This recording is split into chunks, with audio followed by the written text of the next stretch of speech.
오늘 함께 읽으실 하나님의 말씀 이사야서 11장 1절로부터 10절 말씀. 이사야서 11장 1절로부터 10절 말씀 한 목소리로 읽겠습니다. 이새의 줄기에서 한 싹이 나며 그 뿌리에서 한 가지가 나서 결실할 것이요 그의 위에 여호와의 영 곧 지혜와 총명의 영이요 모략과 재능의 영이요 지식과 여호와를 경외하는 영이 강림하시리니 그가 여호와를 경외함으로 즐거움을 삼을 것이며 그의 눈에 보이는 대로 심판하지 아니하며 그의 귀에 들리는 대로 판단하지 아니하며 공의로 가난한 자를 심판하며 정직으로 세상에 겸손한 자를 판단할 것이며 그의 입에 막대기로 세상을 치며 그의 입술의 기운으로 악인을 죽일 것이며 공의로 그의 허리띠를 삼으며 성실로 그의 몸의 띠를 삼으리라. 그때에 이리가 어린 양과 함께 살며 표범이 어린 염소와 함께 누우며 송아지와 어린 사자와 살찐 짐승이 함께 있어 어린 아이에게 끌리며 암소와 곰이 함께 먹으며 그것들의 새끼가 함께 엎드리며 사자가 소처럼 풀을 먹을 것이며 젖 먹는 아이가 독사의 구멍에서 장난하며 젖된 어린아이가 독사의 굴에 손을 넣을 것이라. 내 거룩한 산 모든 것에서 해됨도 없고 상함도 없을 것이니 이는 물이 바다를 덮음같이 여호와를 아는 지식이 세상에 충만할 것임이니라.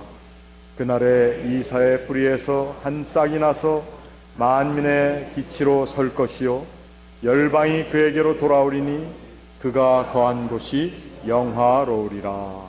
아멘. 우리 같이 기도하겠습니다. 하나님의 은혜와 사랑을 감사합니다. 오늘 대강절 또 기쁨과 소망의 기다림 가운데 하나님의 말씀을 기다리는 우리 모두의 심령 가운데 그의 거룩한 음성을 들려 주시옵소서. 예수님의 이름으로 기도하옵나이다. 아멘. 우리가 늘 저자가 누군지 모르고 노래하는 가사, 그 가사의 저자가 누군지 모르는 때도 많이 있고 또 어떤 때는 유명한 시인의 시가 우리 가운데 찬송가의 가사로 쓰여져 있는 때도 많이 있습니다. 제가 고등학생 시절에 그 알프레드 로드 테니슨이라고 하는 19세기의 시인의 그 시를 굉장히 많이 좋아하고 읽었는데 그 이유 중에 하나는 그 사람이 아주 이 세상의 모습을 굉장히 신랄하게 그러면서도 시적으로 표현했기 때문에 그 사람의 시가 어린 저의 마음 가운데도 와닿을 정도였습니다. 그 사람이 주로 그 시인으로서 스트러글 했던 것이 무엇인가 하면 인간 세상에 있는 선과 악의 문제, 그 선과 악의 스트러글 가운데 하나님의 자리는 어디에 있는가? 하나님이 이 선과 악이 선을 지배하고 또는 선한 것들이 드러나지 못하는 자리에서 하나님은 어디에 계신가? 이러한 것을 굉장히 그가 꼭 그리스도인으로서가 아니라 그저 시인으로서 그것을 표현했습니다. 그 사람이 표현한 그 시 중에 한 가지는 이 세상을 그가 어떻게 표현했는가? 세상 사람들이, 이 세상에 있는 피조물들이 정말 하나님은 사랑이시다라고 하는 그 신앙의 고백에 맞추어 살 수가 있을까? 이러한 질문을 했습니다. 그리고 그 사랑이라고 하는 것은 이 세상을 창조하신 하나님의 창조의 가장 근본적인 법인데 그 법이 지켜지고 있는가? 이 세상을 바라보니까 그 테니슨의 표현에 의하면은 Nature red in tooth and claw 이렇게 썼습니다. 무슨 말입니까? 이 자연 가운데 보니까 이 이빨과 발톱들 사이에 빨간 피가 묻어있는 모습들이 보이지 않는가, 이러한 얘기를 했습니다. 이러한 세상 가운데 하나님의 사랑에 대해서 우리가 무엇이라고 고백할 수 있을까? 심지어 까마귀가 그 나무 둥지에서 날아가면서 지르는 그 소리 하나도 비명으로 들릴 정도라고 얘기하는, 어떻게 보면은 세상을 좀 비관적으로 본 것 같은 그러한 시를 썼습니다. 우리가 읽은 오늘 본문 말씀에 이사야 선지자가 예언하던 그 상황도 어떻게 보면은 대단히 주전 8세기 이스라엘, 팔레스타인과 그 주변에 있는 나라들, 아수르라고 하는 강대한 나라가 이것저것을 다 삼키려고 하고, 그리고 그 주변에서 또 새롭게 시작되는 신성 바벨로니아 제국은 어떻게 하든지 자기들의 편을 만들려고 외교 전략을 쌓고, 또 그 가운데 이스라엘이 어려워지고 있는 상황 가운데 유다 땅에서는 우리가 어떻게 하면은 이 유대를 안전하게 보호할 수 있을까? 어떤 외교적인 방법을 쓰며 어떤 군사 지원을 얻어야 할 것인가? 굉장히 그런 데 신경을 쓰면서 내부적으로는 빈부의 격차가 심해지고 가난한 사람들이 더욱더 가난해진 가운데 종교 지도자들은 자신들의 종교 지도자로서의 자기의 직위들만 잘 지켜나가려고 하는 그러한 노력들이 있었던, 어떻게 보면 대단히 비참한 삶의 자리였던 것입니다. 그 당시 이 알프레드 로드 테니슨이라는 사람이 그 삶의 자리에 있었더라면 그도 역시 다시 한번 red in tooth and claw, 이빨과 발톱 사이에 끼어있는 피가 보이는 자리가 바로 그러한 삶의 자리였을 것입니다. 그때의 예언자 이사야가 예언한 예언의 말씀이 오늘 우리가 읽은 말씀인데, 거기에 이새의 줄기에서 한 싹이 난다고 얘기했습니다. 이 말씀을 들었을 때 많은 사람들은 그 이새의 줄기라고 하는 이새의 후손이었던 다윗 왕과 같은 훌륭한 군주가 나타나서 그 나라를 보호하고 다스리고 또 백성들을 억울한 모든 자리에서 회복시켜 줄 것이라고 하는 그러한 군주에 대한 큰 기대로 이새의 줄기에서 나는 한 싹을 보고 있었다는 것입니다. 그런데 오늘 이사야 선지자가 얘기하는 그 이새의 줄기에서 나는 한 싹이라고 하는 민족들이 기대하는 또 고대하던 군주와 같은 모습으로의 그 메시아는 여호와의 영, 곧 지혜와 총명의 영을 가지고 모략과 재능의 영을 가지고 지식과 여호와를 경외하는 그러한 영으로 강림할 것이다. 어떤 전쟁에 능한 군주로서의 그러한 영으로 오는 것이 아니라고 얘기하고 있지만, 그러나 사람들의 기억 가운데는 또 그들의 바람 가운데는 오늘 이 실망스러운 삶의 자리를 다 정리하고 회복시킬 수 있는 것은 다윗과 같은 군주로서의 메시아가 나와야 한다는 것에 대한 강력한 기대와 소망을 펴고 있었다는 것이죠. 여러분 용서하시길 바랍니다. 제가 종종 미국의 정치적인 현실에 대한 얘기를 강단에서 얘기하기 때문에 좀 싫어하는 분들도 있겠지만, 여러분 미국이라고 한 나라를 더욱더 강대하게 만들겠다, 미국을 다시 great again, 다시 위대한 나라로 만들겠다라고 하면서, 그래서 그 위대한 나라가 되기 위해서는 오늘 이 나라를 어지럽혀버린 많은 소수민족들, 같지 않아 보이는 존재들 때문에 이 나라가 이렇게 됐는데, 다시 백인들 중심의 멋진 나라를 만들어야 된다라고 얘기하는 그 강력한 레토릭에 많은 백인들이 동조하게 되었습니다. 그리고 심지어는 그리스도인들도 소위 말하는 보수 이벤젤리칼, 컨서버티브 이벤젤리칼, 크리스찬이라고도 안 부르고 이벤젤리칼이라고 하는 보수주의자라고 하는 그들의 표를 통해서 우리가 대통령을 하나 뽑아놨습니다. 우리 아침 시간에 작은 수가 모여서 요즘 우리 장로교에 나와 있는 신앙 고백 가운데 발맨 신학선언이라고 하는 것을 함께 공부합니다. 그 발맨 신학선언이 우리의 신앙 고백 가운데 있게 되며, 또 어떻게 이것이 태어났는가? 1930년대에 독일이라고 하는 나라가 나치 정권이 들어서면서 그때 히틀러가 외쳤던 구호가 Make Germany Great Again. 영어로 안 하고 독일어로 했겠죠. 그때에 많은 교회들이, 특히 마틴 루터의 종교 개혁을 자신감 있게, 그리고 그것에 큰 프라이드를 두고 있었던 개신교가 그 나치 정권의 히틀러가 얘기하는 구호에 동조하기 시작했다고 하는 것이죠. 그러면서 교회들이, 또 교회의 성직자들 가운데 많은 사람들, 그리고 그 교회의 성직자들을 지도하는 지도자들이 다 독일 총통 히틀러에게 하일 히틀러를 외치며 그가 얘기하는 모든 것을 성서적으로 정당화시키기 시작했고, 심지어는 바로 히틀러야말로 이 독일이라고 하는 위대한 나라에 하나님께서 보내신 메시아와 같은 존재라고 설교하기 시작했다고 하는 것입니다.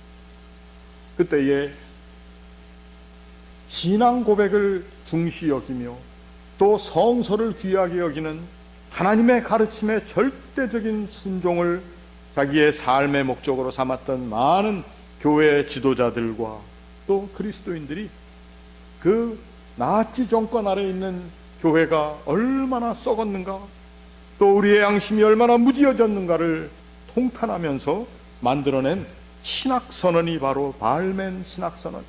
바알멘이라고 하는 곳에 목사들과 신학자들이 함께 모여서 그 다큐멘터리를 만들었습니다. 그리고는 그 다큐멘터리를 통해서 우리는 독일의 고백교회라고 하는 Confessional Church, 고백교회라고 하는 단체를 그들이 만들면서 이제 이 운동의 모든 그리스도인들이 함께 참여하며 나치 정권에 저항할 것을 촉구했습니다. 그때 많은 독일의 목사들이 그 일에 참가했다는 이유로 투옥되었습니다. 처음에는 그 사람들을 종용하고 또 그들로 하여금 다른 신앙 고백의 노선을 만들어낼 수 있도록 회유하기도 했지만, 그들이 그것을 끝까지 주장했을 때에 그 바알멘 선언 가운데 있었던 많은 사람들은 투옥되거나 독일을 떠날 수밖에 없었습니다. 그 중에 제가 종종 성경 공부 시간이나 설교 시간에 말씀드렸던 칼 바르트라고 하는 유명한 신학자가 바로 그 바알멘 선언을 만드는 일에 주도적인 역할을 한 사람입니다.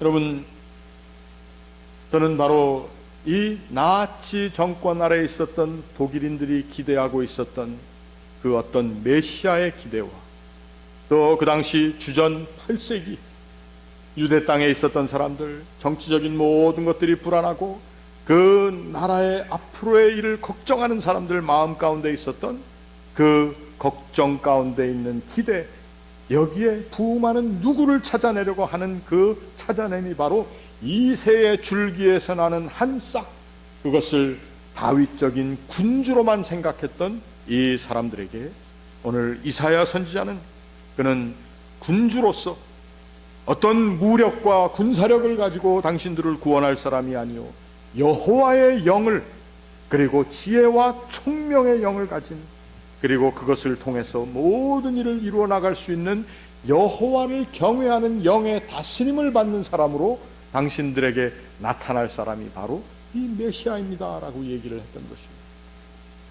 그래서 이 사람들의 마음 가운데는 너무도 자기들이 당한 것이 많고, 그리고 너무도 힘든 일들 가운데 잃어버린 것이 많았기 때문에 어떻게 하든지 큰 군사력을 통해서 우리 작은 나라가 주변을 이길 수 있도록 이러한 것들을 찾아나가기 위한 그러한 자기들의 마음을 호소하기 시작했다는 것입니다. 그래서 그러한 군주적인 메시아, 다윗과 같은 메시아를 우리가 기대합니다라고 얘기를 하는데 아니라는 것입니다. 오늘 이 다윗과 같은 메시아를 기대하던 사람들에게 하나님의 영으로 충만함을 받은 사람을 당신들에게 보낼 것인데, 그분이 어떠한 분이냐? 여러분, 옛날도 그렇고 지금도 그렇고 앞으로도 그럴 것이, 우리 사람들 마음 가운데는 인물을 고대하는 그러한 마음이 있습니다.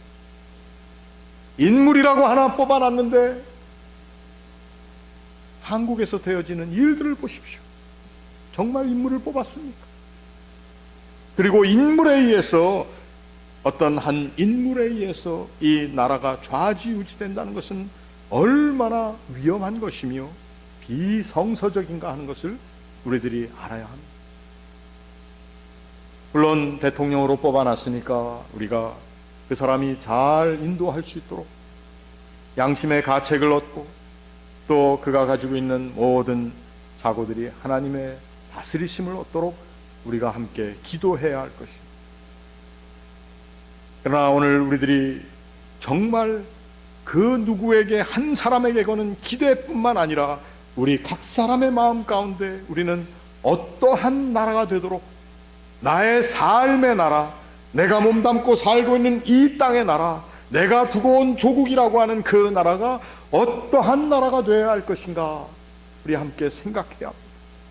그 나라 가운데 테니슨이 얘기한, 정말 이빨과 발톱에 끼어있는 빨간 피가 낭자한데도 그걸 놔두고 사는 그러한 나라로 우리가 생각할 것이고, 또 그대로 놔둘 것인지, 아니면 우리의 나라가 어떤 나라가 되어야 한다라고 하는 우리의 열망을 오늘 하나님의 말씀 가운데 나와 있는 그 말씀이 이루어지는 나라가 될 수 있도록 우리가 기도해야 되는, 여러분, 무관심으로 살 것이 아니라 정말 하나님의 나라가 이루어지는 것을 우리들이 함께 열망하며 살아야 됩니다. 이세 줄기에서 나는 그 싹이 어떠한 싹이 되어야 하는지를 우리가 생각해야 됩니다. 그 싹이 누구였습니까? 그 싹은 바로 예수 그리스도시죠. 그분이 군주의 모습을 띠고 오기를 바랐지만 그분은 예루살렘에 한 어린 나귀를 타고 입성하시는 분이 되었습니다. 스가랴의 예언 가운데 나와 있는 예언의 성취, 그것은 곧 메시아라고 하는 이 분은 우리가 생각했던 이세 줄기에서 난 군주가 아니라 이세 줄기에서 난 이 세상의 평강을 증거하기 위해서, 화해를 위해서, 그리고 이 세상 가운데 자기를 버리는 버림을 통해서 사람들을 살리는 사람으로 오는 것이 바로 그 이세 줄기에서 한 싹이 나며, 그 싹이 가지고 있는, 그 싹이 이해하고 있는 하나님의 계획, 본문은 이것을 하나님의 영이라고 얘기합니다. 오늘 우리가 읽은 본문 6절로부터 나와 있는 것을 어떤 사람들은 농담 삼아 뭐라고 표현을 하나 하면 Peace Zoo, 평화의 동물원이다, 이렇게 얘기를 합니다. 이제 농담 삼아 하는 거니까 여러분, 이거 우리 목사님이 Peace Zoo라고 그랬습니다, 이렇게 하지 마십시오. 여기에 동물원, 동물원에 가면은 늘 철창이 있고 다 동물과 사람과 사람 사이를 막아놓는 것들이 다 있습니다. 왜 그렇습니까? 철창은 이 벌써 우리들의 삶의 자리에는 서로를 해하는 해함이라고 하는 것이, 상해라고 하는 것이 알게 모르게 우리의 삶의 자리에, 우리의 사고 가운데 자리 잡고 있다고 하는 것이, 누가 나를 괴롭게 하고 슬프게 하면 가만히 있을 수가 없어요. 리액트를, 반응을 보여야 됩니다. 누가 나를 한 대 때리면 한 대 정도 맞아주고 그냥 참는다, 그럴 수도 있지만 아니야, 언젠가는 한 두 대를 더 때려야지. 여러분, 우리의 마음 가운데 이러한 모든 것들이 숨어 있는데, 우리가 그리스도인이라고 한다면은, 우리가 정말 주님의 몸과 피를 기리며 한 떡과 한 잔을 나누는 사람들이라고 한다면은, 또 우리의 교회 안에서뿐만 아니라 이 세상이 주의 몸과 피를 통해서 한 구원받은 사람으로서의 구원의 길에 함께하게 되었다는 생각을 할 때에, 여러분, 이 세상에 교단이 무슨 필요가 있으며, 이 세상의 이념 때문에 서로와 서로를 상해하는 이 모든 것들이 왜 필요하냐 하는 것입니다. 정치인들은 자신들의 목적을 이루기 위해서 여러 가지 이념적인 슬로건들을 내어놓습니다. 1930년대 이후에 독일의 모습이 그러했고, 그 후에 여러 나라들, 우리가 두고 온 땅에서도 이념을 통해서 사람들을 가르고 사람들에게 딱지를 붙이는 일들을 우리가 하는 것이 우리에게 너무도 익숙해졌습니다. 그래서 그런 것을 다 피해서 이 땅에 왔더니, 아니, 이 미국이라고 하는 나라에서도 그러한 딱지 붙이기가 장난이 아니에요. 여러분, 이러한 삶의 자리에서 우리가 바라보아야 하는 이 새의 줄기에서 나는 그 거룩한 한 싹은 무엇입니까? 그 싹의 캐릭터가 무엇입니까? 그것은 바로 우리들이 평화의 나라를 화평케 하는 사람으로서의 우리의 삶의 자리에 우리가 다시 한번 설 수 있어야 한다는 것입니다. 교회도 마찬가지. 우리가 이 자리는 화평한 자리가 돼요. 우리 가운데 있는 뾰족한 생각들, 또 모난 말과 행동들, 그러한 표정들, 이러한 것들도 다 한번 갈아엎을 수 있는 자리가 교회.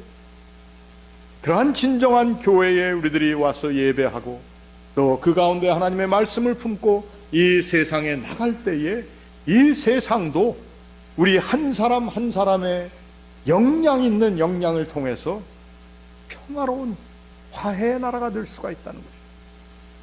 그런데 오늘 우리의 현실이 그렇지 못하기에 이번 겨울에도 예수께서 다시 오셔야 됐어요. 서로와 서로를 질타하고 대통령이 선거되고 났더니 인종 혐오 범죄들이 막 늘어나고 이것이 이 나라의 모습이 되었는데 주님이 다시 오시지 않을 수 없게 되었다는 것입니다. 성탄은 즐겁게 선물이나 교환하고 비즈니스나 잘 돼서 한 해의 대목을 이루는 것이 성탄이 아닙니다. 물론 여러분 비즈니스 하시는 분들 이 성탄에 대박 나길 바랍니다. 그러나 이 성탄이 왜 또 이 해에 찾아왔는가?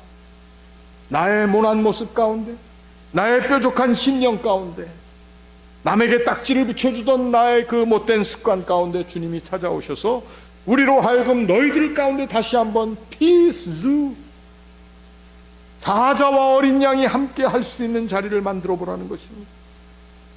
독사의 구멍에 젖먹이가 손을 할 수 있는 자리가 우리의 삶의 모습이 되어야 하는데, 우리가 지나온 몇 달 동안 이 미국에서 일어난 모든 일들을 보니까 너무도 처절하고, 미국 바깥에서 일어난 모든 테러의 소식들을 보니까 말도 안 돼. 이러한 세상 가운데 우리가 살면서 그래도 우리는 하나님의 백성으로서 이 새의 줄기에서 한 싹이 난다라고 하는 그 사실에 대한 강한 소망을 지닌 하나님의 소망이 백성이 된다는 것입니다. 여러분, 이게 얼마나 중차대한 책임이며 특권입니다. 이러한 책임과 특권을 가진 위대한 사람들이 저와 여러분입니다. 그런데 조그만 거 하나 가지고들 서로 분개하고 분리되고 서로 갈등한다면 얼마나 이것이 창피한 것입니다. 금년 성탄절은 주님께서 왜 오셨어요? 여러분들에게 답을 구합니다. 주님께서 왜 오셨습니까? 답을 알면서도 얘기를 안 하죠. 나 때문에 오셨습니다. 나로 하여금 내가 사는 삶의 자리를 평안과 화해의 자리로 만들기 위해서 이 새의 뿌리에서 난 싹으로 오셨습니다. 여러분, 하나님의 나라를 이번 대강절, 이번 성탄에 나의 마음의 작은 삶의 자리에 이뤄나갈 수 있으시기를 바랍니다. 우리의 가운데 농담으로 얘기한 평화의 동물원이 채워질 수 있기를 바랍니다. 눈만 뜨면 바라보였던 테니슨이 얘기한 발톱과 이빨 사이에 끼어있는 빨간 피를 우리가 다 지워나가는 삶을 사는 그러한 복된 하나님의 기뻐하심을 입는 이 새 뿌리에서 나는 새 싹을 키워내는 우리의 교회, 또 저와 여러분이 될 수 있기를 주의 이름으로 축원합니다. 같이 기도하겠습니다. 하나님, 모든 것을 힘으로 또 소나기의 힘, 또 번뜩이는 재주와 똑똑함으로 해결코자 하는 이 세상 가운데 연약한 줄기에서 한 싹으로 나신 예수 그리스도를 바라보는 우리의 심령이 그 싹이 미치는 참으로 놀라운 구원의 역사와 죽음도 이기고 이 세상의 모든 악한 것도 이겨나갈 수 있는 하나님의 섭리의 귀한 한 부분을 저희들이 바라보는 이 계절 되게 하여 주시옵소서. 예수님의 이름으로 기도하옵나이다. 아멘.